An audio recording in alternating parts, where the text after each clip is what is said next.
Plus de 200 personnes étaient réunies le mardi 25 novembre dernier à Sainte-Anne-des-Monts afin de mieux comprendre les impacts des mesures d'austérité du gouvernement sur les différents organismes et services sur le territoire de la MRC de la Haute-Gaspésie. Les organisateurs du 5 à 7 Chocolat chaud et Solidarité avaient invité différents intervenants de tous les secteurs afin qu'ils viennent présenter les impacts des récentes annonces gouvernementales sur leur sphère d'activité. Les personnes présentes ont notamment eu l'opportunité d'entendre Guillaume Hardy, médecin au Centre hospitalier des Monts, qui est venu parler des impacts du projet de loi 10 et de l'abolition des agences, ainsi que la centralisation des décisions en matière de santé pour la région de la Gaspésie. Donc, selon vous, la région perd le contrôle de son réseau de la santé? Tout à fait. Les gens perdent le contact là, avec déjà de réduire le nombre de conseils d'administration. Là. Actuellement, il y en a 5 en Gaspésie. Île de la Madeleine. Là, il va y en avoir un aux îles de la Madeleine, mais pour le restant de la Gaspésie, il va y avoir un seul conseil d'administration. Il va être à Gaspé ou à Maria. Il ne sera pas ici. Fait que quand la population va vouloir avoir accès à des gens qui vont répondre aux questions ou soulever des interrogations ou demander des comptes, bien, ils ne pourront pas le faire. Ils vont le faire par courriel, puis il n'y aura pas de réponse, puis c'est tout. Est-ce que le réseau va pouvoir continuer de dire qu'il place le citoyen au centre de son réseau? Il n'y a absolument rien dans le projet de loi 10 qui nous laisse croire, contrairement à ce que dit le ministre, que le patient va avoir un meilleur accès aux soins. Il n'y a rien. Je l'ai lu d'un couvert à l'autre. Il n'y a absolument rien là-dedans qui nous laisse croire que ça améliore l'accès. Pourtant, c'est la prétention du ministre là, pour nous vendre son projet de loi.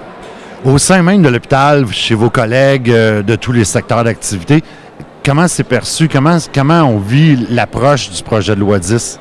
Bien, en fait, les gens qui sont impliqués le moindrement là, au niveau des comités puis au niveau de la gestion, ils sont très inquiets. Ils sont très inquiets parce qu'on n'a aucune idée, à partir du moment qu'on crée une méga structure centralisée, qui a tous les pouvoirs décisionnels, parce qu'au niveau local, on ne conserve rien de décisionnel. Il y a un officier qui représente la Haute-Gaspésie, c'est tout. Puis lui, il n'a aucun pouvoir décisionnel. Il s'en va parler de notre réalité au PDG du CIS, puis lui, bien, il décide ce qu'il veut.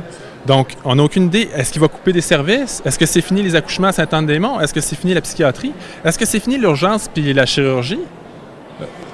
Si on coupe dans le CLD, on coupe dans le centre de jeunesse, on coupe dans le CRE, on veut vider les régions, puis après ça, on va fermer les hôpitaux, puis ça va être tellement plus simple. On va avoir Montréal puis Québec, puis that's it. Pour sa part, la mairesse de Sainte-Anne-des-Monts, Mme Micheline Pelletier, a tenu un discours enflammé pour dénoncer l'abolition de la CRE-GYM. Le préfet de la MRC de la Haute-Gaspésie, Alan Cormier, a tenu à préciser le caractère spécifique de la région et la fragilité de son économie et comment les orientations du gouvernement ont une portée plus grande en Gaspésie. Mme Virginie Gagné du Carrefour Jeunesse Emploi de la Haute-Gaspésie a expliqué les conséquences de l'austérité sur les jeunes de notre territoire.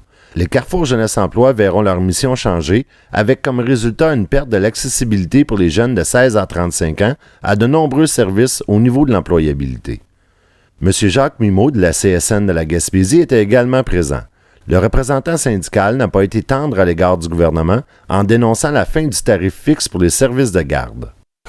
Tantôt, vous avez parlé justement, là, quand on parlait d'austérité, vous avez plus axé sur l'austérité, tout ce qui se passe au niveau de la politique familiale, de l'abolition du tarif fixe au niveau des frais de garde. Qu'est-ce que vous croyez que ça va avoir sur justement notre service de garde qui est considéré, comme vous avez dit, un des meilleurs au Québec, au monde même? Ben oui, le service de garde, la politique familiale du Québec, c'est une très bonne politique. Et ce qu'il faut en conclure, c'est que présentement, on veut aller vers un principe d'utilisateur-payeur. On paye déjà. Déjà, dans nos impôts, on paye une partie là-dessus et on a un montant fixe. Alors, déjà, présentement, le modèle est excellent et on a prouvé avec ce modèle-là qu'il pouvait être rentable. Ça a permis à 70 000 femmes de retrouver sur le marché du travail. Donc, c'est un bon système et il faut le maintenir. Le tarif est correct.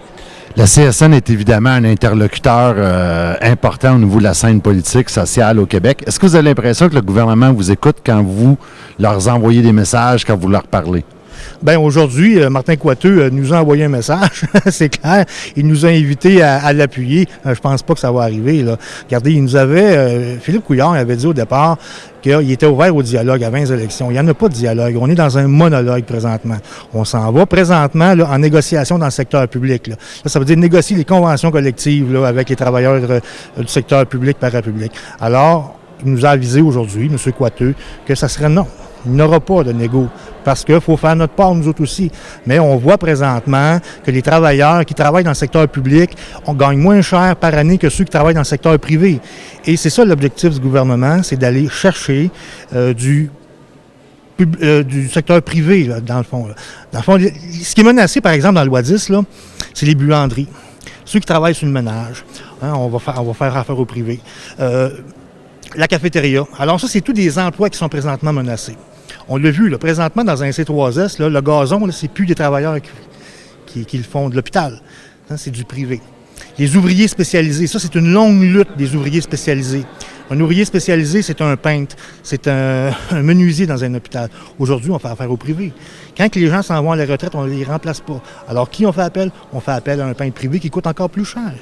Alors, c'est vers ça qu'on s'en va. C'est on veut briser le filet social québécois, nos services publics au profit du privé. Et c'est clair qu'on s'en va vers ça. Frédéric Deroy et Christine Normand, qui ont organisé cette rencontre, étaient très satisfaits de la participation de la population. Vous avez organisé l'activité aujourd'hui. Êtes-vous satisfait? Oui, très satisfait. La population a bien répondu.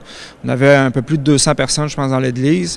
Les intervenants, le discours était clair. C'était vraiment... moi, je suis vraiment content, très satisfait. Je pense que les gens vont repartir d'ici avec une meilleure idée de tout ce qui se passe dans la région là, présentement avec les couples.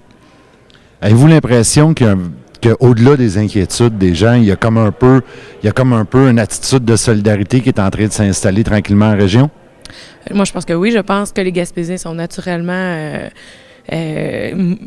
sensibles à tout ce qui se passe avec la Gaspésie. On a un fort sentiment d'appartenance, puis on y tient à notre région. Puis je pense que s'ils peuvent prendre des moyens pour s'entraider, ils vont le faire, les Gaspésiens, là, d'après moi. C'est quoi la suite pour vous? Est-ce qu'on va avoir d'autres rencontres au fur et à mesure que ça va apparaître? Est-ce que c'était juste une fois? Est-ce qu'il y a quelque chose qui peut être mis en place pour continuer à informer les gens? Bien là, présentement, partout autour de la Gaspésie, on est quelques-uns à se parler pour essayer de concerter nos actions. Là, il y a la grosse manifestation le 29 à Québec, puis aussi à Montréal, mais nous, c'est à Québec qu'on va. Par la suite, là, on va prendre tout ce qui s'est passé, voir un peu aussi comment les gens réagissent à tout ça. C'est tout le temps aussi difficile de faire sortir les gens, mais je pense que là, les actions sont enclenchées, les gens se mettent en place. Donc, je ne peux pas dire quand et où la prochaine chose, mais là, l'important à soi, c'était d'informer les gens pour mettre une base là-dessus, pour qu'ils aussi savoir pourquoi on manifeste. Là. Et puis, par la suite, là, les choses vont se mettre en place naturellement, je pense. Puis le gouvernement va abolir notre CRI, notre concertation régionale, mais on voit qu'elle est quand même assez forte encore la concertation régionale avec le mouvement « Touche pas à ma région ». Il y a plusieurs actions, là, il y a plusieurs mobilisations qui se sont faites la semaine dernière à Carleton, en fait, la semaine dernière à Gaspé. Là, il y a quelque chose qui est en train de s'organiser aussi dans Rocher-Percé. Donc, il y a des gens mobilisés un peu partout en Gaspésie, puis on a une force régionale là, en ce moment. Puis on va essayer de l'utiliser, puis de voir si les gens ont des idées aussi d'action.